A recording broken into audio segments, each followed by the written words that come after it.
Hey everybody, it's Mike with the 1974 GMC. I guess I've done a fair amount since I talked last. The engine is fired up and running on the EFI. Um, I was going to do a video showing the setup, but it was a little bit too loud. We may be able to look at a couple of things today when I go through it, or when I show it, but I'm not going to start it up today because 2 days ago we had a beautiful day, probably 70 degrees, and I had the doors all open, and it was running the bus in here. And now it's snowed the last 2 days, and it's cold, so everything's closed up. But I'm kind of working on I'll call it the air hat. So I had purchased this for a couple bucks at a swap meet, thinking that I might use that, and I just don't think it has enough air volume or airflow. And so my air cleaner was kind of beat up anyway, so I cut some pieces out of it. You can see there what's left of the cover there, and what's left of the other part. Hopefully nobody's mad at me, but it was beat up, dented in for the HEI and whatever have you. So I decided I was going to try and at least attempt to make my own air hat, and I want at least a 4 inch to go in. So this is kind of where I am right now. So obviously this doesn't work because it's got a big hole in the side of it, but you can see out here I've got more than an inch. This side is a little bit higher, or a little bit closer, more like an inch there. So, but this all clears all that air cleaner base, if you will, clears everything underneath.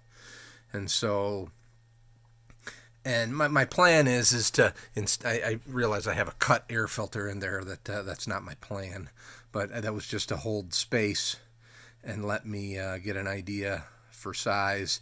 And so that's a 3-inch air filter element, and I think I'm going to make a band of steel to go around the outside, and that'll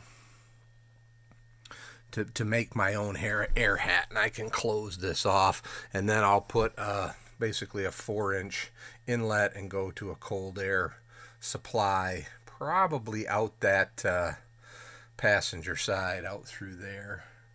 Run a 4-inch out there, and maybe depending on what I found, you maybe could do 2-3 inches, run one out each side. But that's kind of where I am with the engine. Like I said, it does fire up and run. Everything seems to work. So timing wise, the book for my 1974 with a points ignition is 8-degree base timing. And I did some reading, and I'm not entirely sure, but what the module in the HEI distributor has some advance in it, and then you've got the vacuum advance and the mechanical advance in the distributor. But the reading I did said that at 3,500, 4,000 RPMs, you should be at the max mechanical advance, and for this engine, you should be about between 32 and 36 degrees advance. So I put my timing light on, and I do have one of the, show you here, I do have one of the timing lights that has the advance adjustment on the back of it. And so I set that up, and basically ran it up to 3,500, 4,000 RPM, or 3,500 RPM, and looked at what it took to, or adjusted the distributor to that 30, I think I did 32 or 33 degrees advance at 3,500. And then it says you want to make sure that it doesn't climb anymore after that. So I ran it up to 4,000, and it didn't climb anymore. So that, then when I let it idle, drop it back to idle, and I think I have my idle at 800 RPM.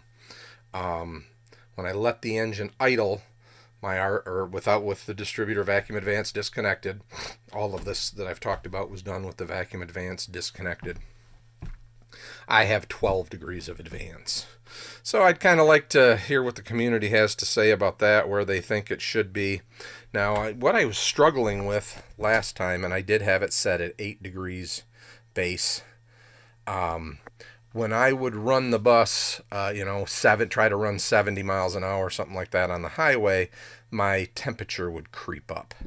And so I don't know if I just didn't have enough advance, and that was causing some heat in the engine. Not exactly sure on that, but let me see if I can show you, if I can start up. Oh, and somebody did ask, that is a good gauge, fluid-filled gauge, so it shouldn't be an issue there. But let's just climb up here, and there's you can hear the fuel pump kicking in, and then I'm going to go to the advanced. I can't see my finger, got the phone in the way, so there's the advanced, and then where is our thing? Engine parameters. So you can see 8-cylinder, 455 cubic inches, 800 idle RPM, and rev limiter of 5,000. So that's what I set it up to. And then it learns from there. It uses that to give you the base information, and it learns from there. So, and if we go to,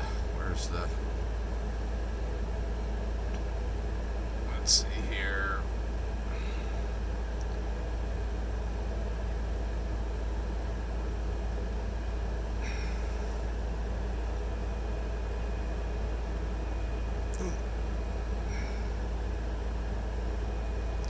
Oh, yeah. I guess I can't get there with the live data. That'll show you. So there's the live data, so you can see the O2 sensor, air fuel ratio, coolant temp, air temp, and TPS position, and you can see that should change if I hit the accelerator. That should change. So, and battery voltage is there. So, and there's a lot of different screens for what pipe, where your IAC is, idle air control, so map. So it's, like I said, pretty nice little system, and like I said, the engine started right up and ran just fine. So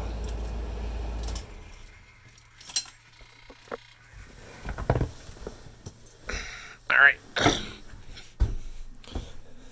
So one thing is I've used vacuum gauges for years, and for whatever reason they always seem to sit at idle right in this 10 to 15 range, which would tell you that it was late valve timing or late ignition timing. And normal motors over here, I've never had one in the green, so I don't know what I'm doing wrong or what's going on, but I have been putting that on a manifold vacuum or at manifold vacuum. So all right, well, I guess that's probably enough for today. Like I said, I'm going to work on this air hat a little bit more. I'm out of sandblast sand. I had some struggles with my sandblaster. I had some Black Beauty, but it always plugs mine up. It just doesn't work very well. So the wife is out shopping today. She's going to pick me up a new bag of sandblast sand, and I can finish sandblasting that and make up my spacer. So, all right, interested to see what everybody has to say, but kind of excited to have it running again. So, and no leaks out of the valve covers, which makes me very happy. So, won't have to smell that smoke. Talk to you later. Bye.